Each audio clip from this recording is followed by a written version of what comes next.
Hey guys, this is Dr. Baudu from San Diego, California. Today we are talking about the functional spine unit. Um, so the importance of musculoskeletal and also spine disorders, especially, is because most of the patient at some part of life gets affected by lower back pain.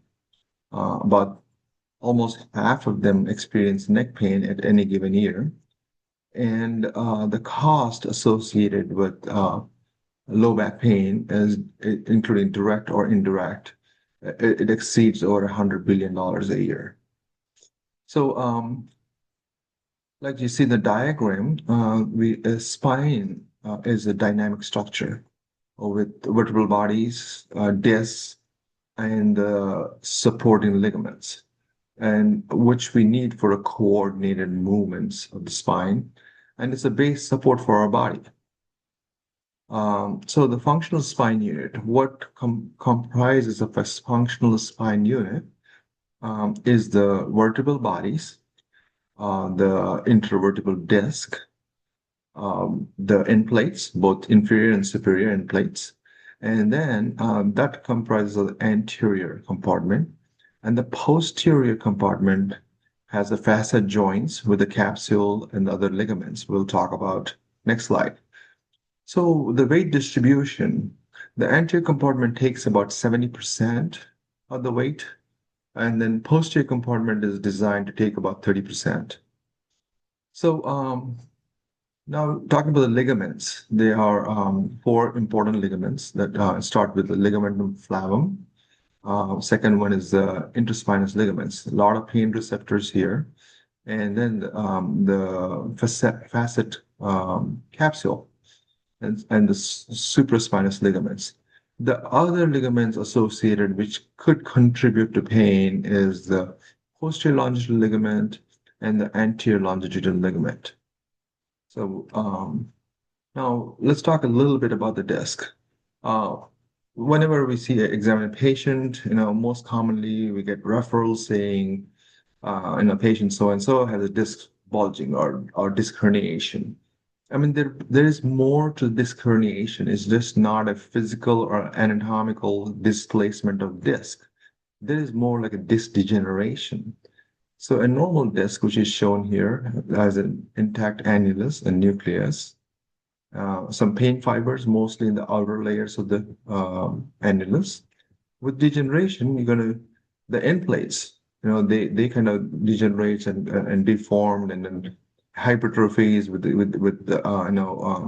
mordic changes in the vertebral bodies. The annulus disrupts fissures. There's more nerves come into play, and more fibrotic cells come into the degenerated disc. All of them causing pain. So in addition to just anatomical or mechanical, there's a fair amount of inflammatory cause for the pain because of spinal degeneration. So the pain generators of spine, as we said, disc is one of the important main pain generators, but there are other structures like neurostructures, either in case of a spinal stenosis or impingement of nerve. And then they have the vertebral end plates. They have a lot of pain fibers, like we talked about. The facet joints and capsules, the ligaments, and sacroiliac joints. And the other one notable is the paraspinal muscles and tendons. Among this, the multifidus plays an important role for stability of the spine and the vertebral bodies, of course. So the treatment of our spinal disorders, we all put the patient through the initial conservative management, which basically is NSAIDs, muscle relaxers, physical therapy, chiropractic adjustments. And then the next step is something falls into the non-surgical or surgical. Among non-surgical, there is pain management, which mostly is either a diagnostic or a therapeutic block with steroids or ablation or other injections. And the regenerative medicine treatments, That's we deal with either PRP or bone marrow concentrates. So that is, I call them traditional and comprehensive. Traditional is usually one structure or one segment getting the injection that involved. Comprehensive is now we're looking into all the pain generators in that particular patient and go after them to treat them. And then surgical, the patients who cannot be helped or patients where there's a compromise, then they may opt for surgery or go for surgery. Um, so here's a study. It was published in 2022. Dr. Atluri and I was one of the co-authors for the publications. What we did was we took patients with chronic lower back pain, with severe lumbar spinal degeneration, and we injected these patients with bone marrow mesenchymal stem cells. Basically, they're bone marrow aspirate concentrates. And we followed this patient for 12 months. What we found was a significant improvement with the VAS scales for pain and the significant improvement with the ODI scale. So what was uh, a little change innovative in the study was there was multiple structures was injected. That includes multiple discs, multiple facets, interlaminar epidurals, and transforaminal epidurals, and sometimes sacroiliac joints. That's kind of a idea where the functional spine unit was going towards. So to start that, it all depends on the decision making, like what fits to that particular patient's. Is it a traditional treatment of one segment or one structure, or you have to go with a comprehensive functional spinal unit approach?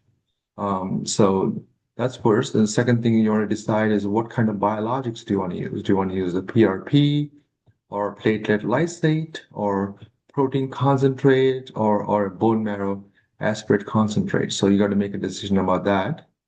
The third thing is also you have to make a decision about among the functional spine unit, do you want to include the disc injections or probably not include the disc injections? So as I said, the PRP, one of the things really important is the volume of the blood draw. I mean, when you're injecting multiple structures, you need to have adequate number of platelets and the concentration of platelets for the whole all the injections. So you need anywhere between 120 to 240 ml of blood volumes. Um, my systems I use usually goes 60 ml increments, but it need not be that. But what you need is big volumes of blood. And then what you need to then generate is a high concentration platelets, about 6x to 10x. If it's a bone marrow aspirate concentrates, again, posterior superior iliac spine is my go-to spot because iliac crest and iliac spines have highest concentration of bone marrow mesenchymal stem cells. And when you're acquiring the stem cells, you need to go through this multi-axial and multi-site because you need to get a small volumes of aspirate at each site and an aggressive aspiration to up to a total volume of 120 ml. That's what I draw for my patients. So here's a study we published with Dr. Atluri and myself, and in comparison that with that particular um, type of aspiration, we were able to have really high total nuclear cell count and also a very high colony forming units. So as I mentioned, like, we're targeting multiple structures, needles into the facets bilaterally, needles into the discs, needles into the SI joint, the injections. So this is all of this done in one sitting. So the really important thing is that you need to calculate the total amount. How much is the total amount of injectate you need. You do that by calculating the injections number of injections you're going to do. Like for sets, I inject about 0.5 ml. Facet joints are really small, so zero point 0.5 ml is adequate on them injections. And then the ligament injections, I usually use protein concentrates or platelet for plasma to just kind of increase its volume. And then my ligament injections are usually includes interspinous, supraspinous, and ligamentum flavum.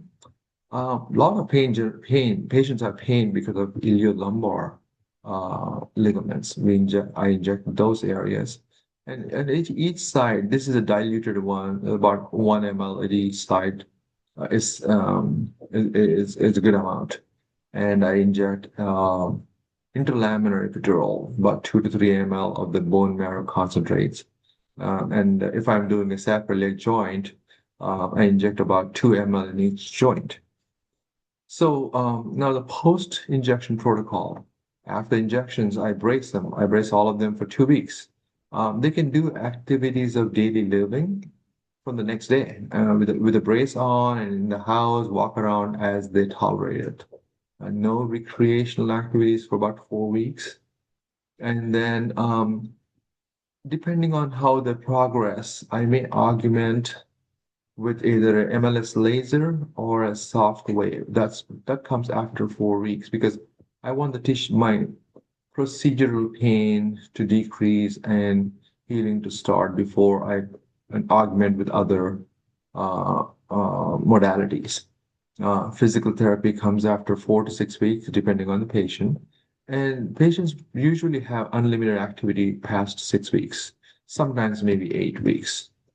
So now the question is how to get started. I mean, this is a little more comprehensive. So, like we all go through the training program in a fellowship, making sure that, all of us are pain interventionists, injectionists. So, and if you don't do this in practice on regular basis, you should consider going to a workshop put by a good organization like either ASIP or a Toby. They're very comprehensive education about these. And then the other important things to follow is always to have image guidance. And for spine injections, fluoroscopic guidance is preferable and advisable because ultrasound has its own limitations. I mean, there are certain structures you can inject. You absolutely cannot inject a disc with ultrasound. Um, and then when you start with the lumbar area first because the structures are larger and more forgiving.